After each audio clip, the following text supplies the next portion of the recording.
Government Unit 2, the legislative branch. We start this unit here looking at a quote here from Samuel Clements, who said, "Suppose you were an idiot, and suppose you were a member of Congress, but," I repeat myself, even back then, as you can see, Mark Twain was not a fan of Congress, and as of recent, we've seen a lot of people not really being very big fans of Congress, as they have not been able to get much done, especially during the time that we had the Republicans controlling the House of Representatives and the Democrats controlling the Senate. But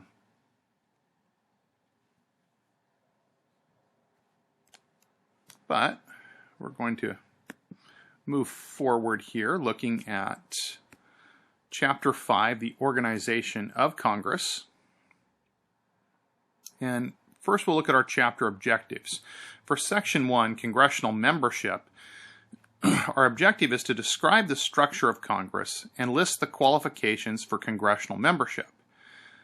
Then, Section 2, we look at the House of Representatives, and our objective is to describe the rules and procedures used in the House and explain its role in the lawmaking process. Section 3 is on the Senate, and our objectives are to contrast the Senate's leadership and role in the lawmaking process with that of the House. Then, for Section 4, we look at Congressional Committees, and our objective is to discuss the kinds of Congressional Committees. And last, in Section 5, we look at staff and support agencies, and our objective is to explain how staff members and support agencies participate in the legislative process. So let's start with Section 1, Congressional Membership.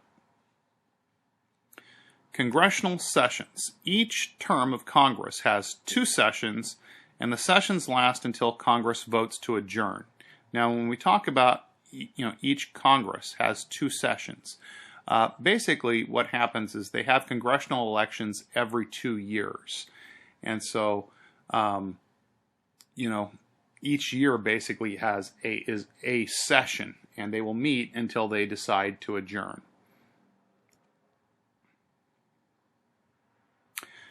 Now let's look at membership in the House, or the House of Representatives. Members must be at least 25 years old, citizens for at least 7 years, and residents of the states that they represent. They serve 2-year terms. The number of representatives from each state is determined by the census population count, which is done every 10 years. So the last one was done in 2010, so we're kind of right now in the halfway point in 2015. 2020 will be the next census. There are 435 voting members in the House, so that's the total number. Now, like I said, the representation from various states can change, but the total number stays the same. So, in other words, as we see population shifts or changes in the overall population, Congress will remain, or I should say in the House of Representatives, will remain at 435 members, but the number of members in any given state may vary. Some states may gain members, other states may lose members due to population shifts. State legislatures set up the congressional districts after the census, with 1 representative in each district. Now, this has become very controversial because what has become a long-standing practice is the party that controls the state legislature has often engaged in what has become known as gerrymandering, which basically means trying to draw the districts in such a way that it gives their party an advantage in the House of Representatives. So we've seen that take place, and it's created some very funky districts. Recently, there have been some court decisions, and like here in California, some legislation that puts a bit more of that into the hands of the voters, giving us a little bit greater say to try to correct some of those problems that have been created by gerrymandering. Senators must be at least 30 years old, citizens for at least 9 years, and residents of the states that they represent. Senators must serve serve for 6-year terms. 1/3 are elected every 2 years. So, kind of what happens with the Senate is that at any given time, you can never have more than 1/3 of the Senate changing. Even though elections are held every 2 years, 2/3 of the Senate will still be the same because 2/3 of the Senate are not up for election. So it's always 1/3 of the Senate, basically, that's going to be elected. Members of Congress cannot be arrested in cases not involving a felony or treason, and they cannot be sued for libel while Congress is in session. Both the Senate and the House may refuse to seat a member, and they may censure or even expel a member. Nearly half of the members of Congress are lawyers. Traditionally, most members have been white, middle-aged men, but increasingly, the ethnic, racial, and gender makeup is becoming more diverse. Most incumbents are re-elected because they are well-known, have an easier time raising campaign funds, and often represent districts that are gerrymandered in their favor. Increasingly, candidates are using the internet as a campaign tool. Section 2, the House of Representatives. Rules for lawmaking. Each House of Congress has rules to help members conduct business. Congress carries out its work by committees. Because of the much larger membership in the House, committee work is even more important than in the Senate. Party membership influences much of the work of Congress since the majority party in each House organizes committees, appoints committee heads, and controls the flow of legislation.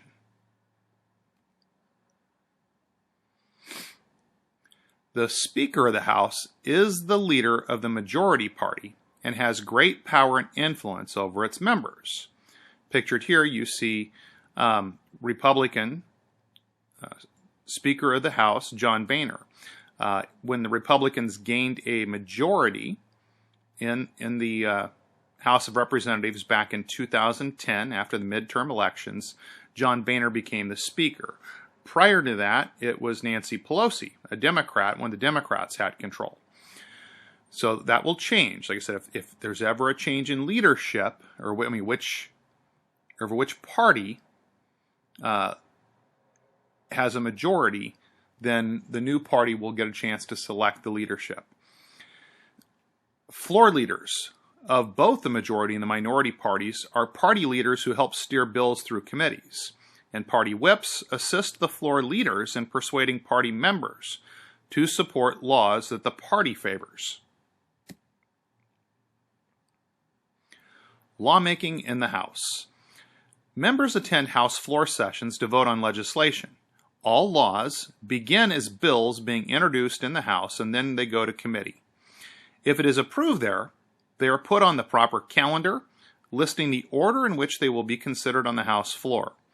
The House Rules Committee receives all bills approved by the various committees of the House. The Rules Committee also determines which bills will be considered by the full House and places them on the House calendar. The Rules Committee also settles disputes among other House committees and delays or blocks bills that representatives and the House leaders do not want to come to a vote. When the Rules Committee sends bills to the floor, the House may sit as a committee of the whole in which 100 members is a quorum, or a minimum number needed to conduct business, in order to speed up consideration of an important bill, so that the full House can then vote on it. Section 3, the Senate. The Senate at work. The Senate has fewer rules than the House. Senators have more freedom to express their views and are less subject to party discipline than representatives. The Senate has a less formal atmosphere than the House. The Vice President presides over the Senate, but has much less power and influence than the Speaker of the House. The President pro tem often presides over the Senate. The Senate Majority Floor Leader is responsible for guiding bills through the Senate. The Minority Floor Leader develops criticisms of the major party bills and tries to keep the opposition party members working together. Majority and minority floor whips assist their floor leaders in making sure members are present for key Senate votes. Senate leaders control the flow of bills to committees and to the floor for debate. There is no Senate committee that is comparable to the House Rules Committee. The Senate has only two calendars: the calendar of general orders, which schedules bills to be considered in the Senate, and the executive calendar, which schedules treaties and nominations. Now, it's important to note here that one of the duties of the Senate is that the Senate has the authority to confirm presidential nominations and appointments. Certain presidential nominations and appointments require Senate approval. So the House doesn't have a say in that, but the Senate does. So that's part of the executive calendar. And also the Senate has a vote on treaties. We cannot formally enter a treaty unless the Senate ratifies the treaty. Now, there is a way around that. Modern presidents have oftentimes used executive agreements to work around, which don't require any consent from Congress. But a formal treaty has to be ratified by the Senate. So that also is the other part of the executive calendar. A filibuster is a stalling of the legislative procedure to prevent a vote. It can be ended by a 3/5 vote. In recent years, the filibuster has lost effectiveness as a legislative weapon because new rules allow other matters to continue at the same time. The majority party controls the flow of legislation or legislative work in the Senate. Now, back to the filibuster. The modern rules allow somebody to basically kind of call a filibuster, and it takes, like I said, a 3/5 vote to end it. So that allows the minority party to actually block a vote on a lot of bills that they don't want to see get through, and that sometimes is how it gets used. And we have seen it used a little bit, particularly in the divisiveness that we've had over the last, say, 5 or 6 years. And then traditionally a filibuster, in order to stall, you basically had to keep debate going on a bill. And so, and some people do this just more to draw attention to an issue, to get public attention, such as Senator Ted Cruz kind of conducted an old-style filibuster where he actually read a bunch of Dr. Seuss books just to occupy time. And, of course, that does receive a great deal of attention, but doesn't particularly mean a whole lot. They have a rule at home that they get to pick the books. For whatever reason, they don't pick Dr. Seuss's Green Eggs and Ham all that often. So I don't get to read it that often because I tell them, go pick the books you want to read, and I read it to them. But since tonight, girls, you aren't here, you girls don't get to pick the book, so I got to pick Green Eggs and Ham. And I love this story, and so I'm going to read it to you.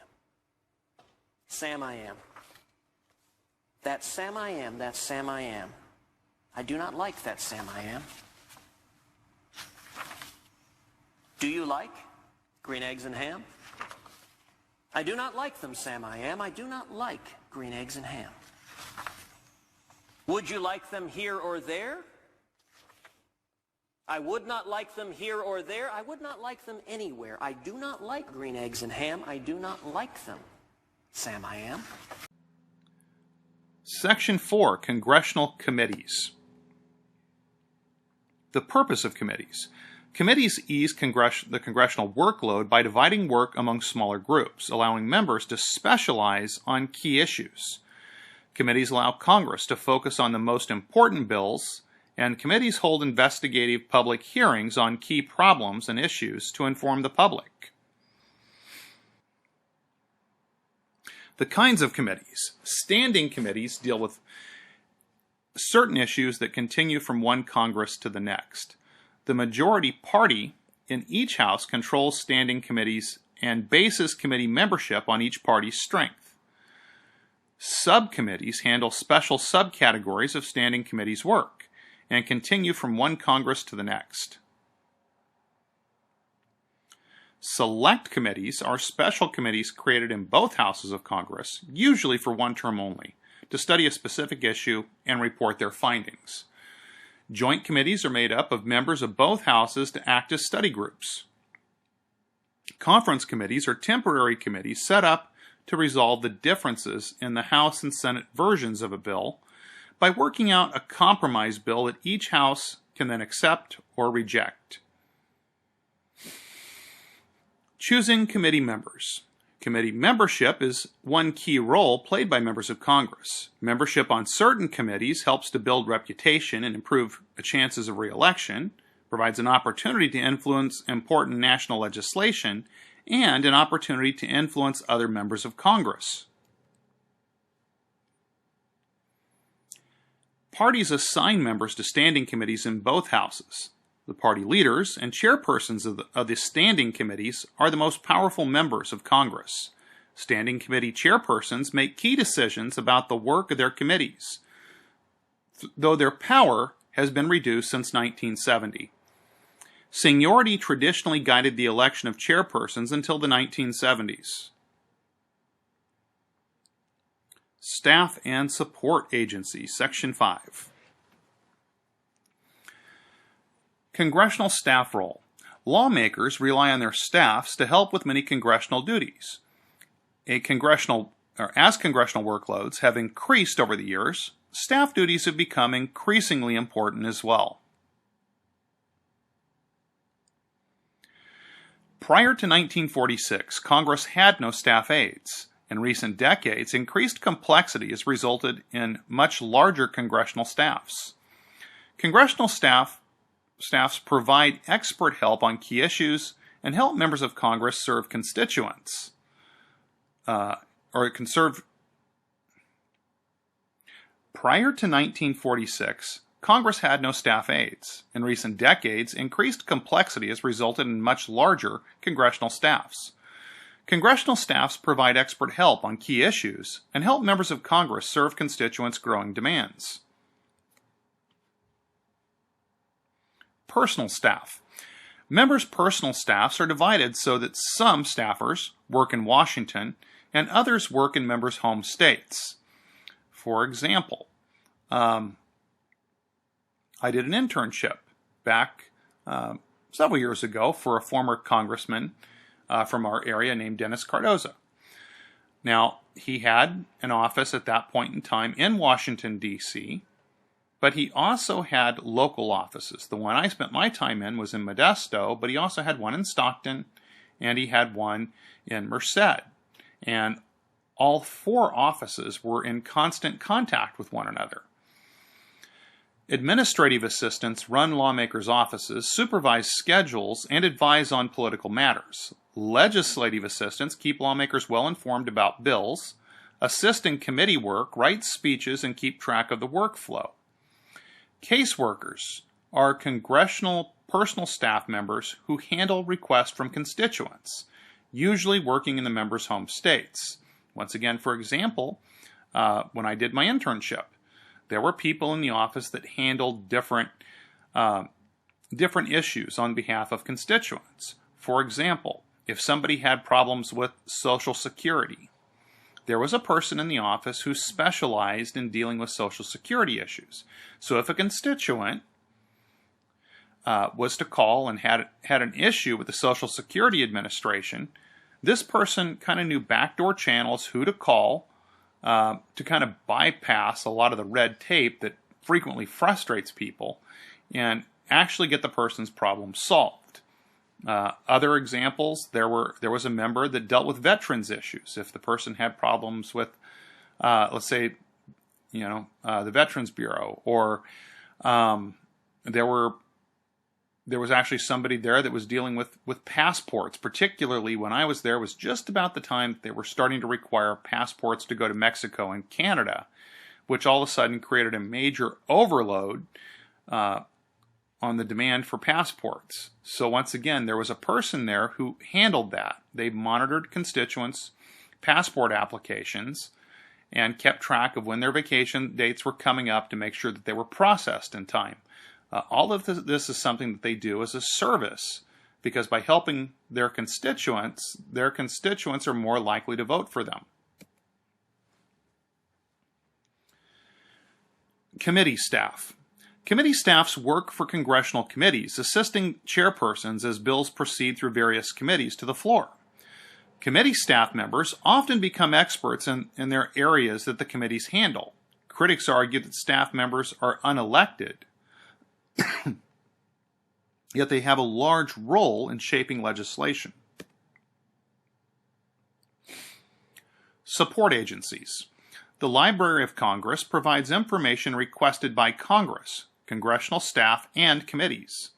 The Congressional Budget Office coordinates budget making, studies presidential budget proposals, projects new program costs, and tracks congressional spending. The General Accounting Office is the watchdog over the spending of funds appropriated by Congress, informing members about specific program costs. The Government Printing Office serves the federal government by printing the Congressional Record, a complete account of all congressional speeches and testimony, and the Statistical Abstract of the United States, an annual publication. Chapter 6. The Development of Congressional Power.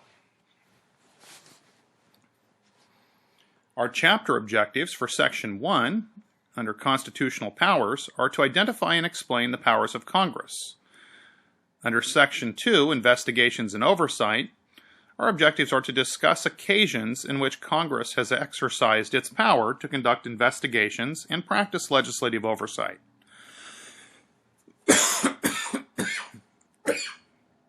And last, for Section 3, the Congress and the President, our objectives are to analyze the dynamics in the relationship between the legislative and executive branches of the federal government.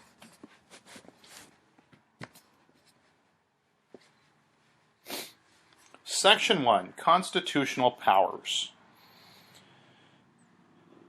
Constitutional Provisions.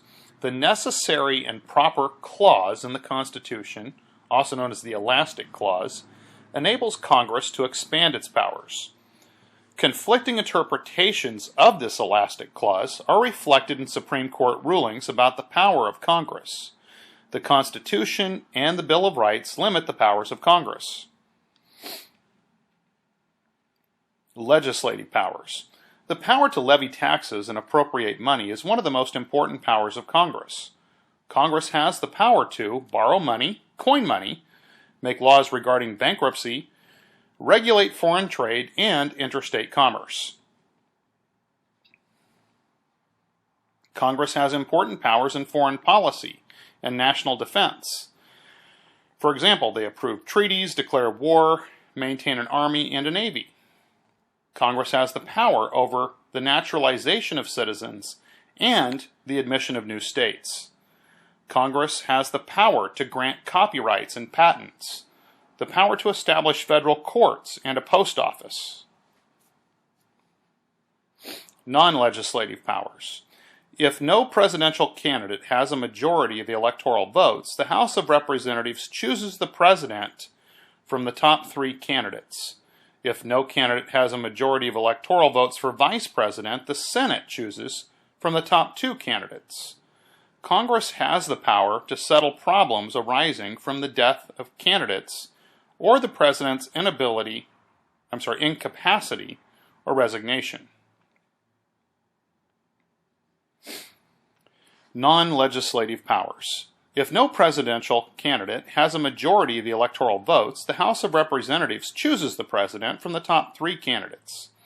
If no candidate has a majority of electoral votes for vice president, the Senate chooses from the top 2 candidates. Congress has the power to settle problems arising from the death of candidates or the president's incapacity or resignation. Congress has the power to remove officials of the executive or judicial branches from office by the process of impeachment. The Senate has the power to approve public officials appointed by the President. The Senate ratifies treaties between the United States and other nations. Congress shares with state legislatures the power to propose and ratify constitutional amendments.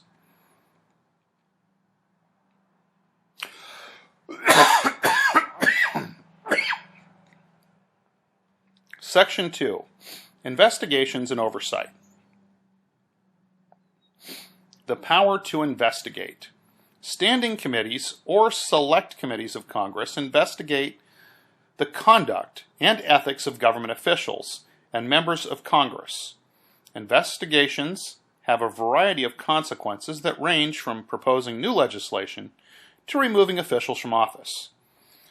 Congressional investigations collect evidence, subpoena witnesses, and grant witnesses immunity, but they are not trials. Legislative oversight. Congress uses the power of legislative oversight to weigh how well the executive branch carries out the laws enacted by Congress. The Legislative Reorganization Acts of 1946 and 1970 require Congress to review and study how the laws under its responsibility are administered, applied, and executed. Realistically, Congress cannot effectively monitor every action of the executive branch.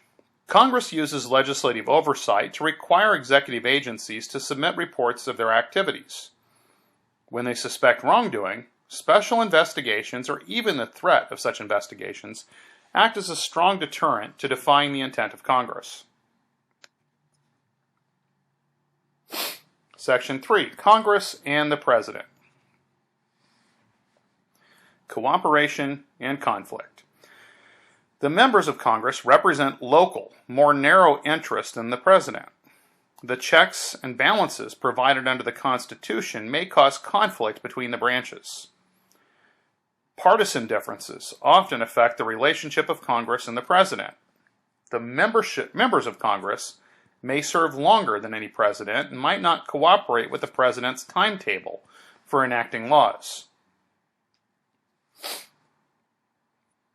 The struggle for power. Throughout the nation's history, the balance of power has shifted back and forth between Congress and the President. Congress can limit or end emergency powers that it has granted the President. Congress has reduced the President's power in planning the budget and spending money that Congress has appropriated. The Congressional Budget and Impoundment Control Act of 1974 established permanent budget committees for each House, created the Congressional Budget Office, and limited the President's ability to impound funds. The Congressional Budget Office provides financial experts to help Congress increase its role in planning the budget. Congress no longer uses the legislative veto, but still seeks to ensure that the President carries out its intent in executing laws. In 1996, Congress authorized the line item veto, but in 1998, the Supreme Court said that it was unconstitutional. Now, the line item veto literally meant that the President could simply veto one line out of a bill that he didn't like. So if a bill passed both houses of Congress and got to the President's desk, the President had the option to only veto part of it, but accept most of it. Like I said, because that was found to be unconstitutional, that power is no longer a power that the President has. Now, presidents either have to accept a bill in its entirety or reject it in its entirety.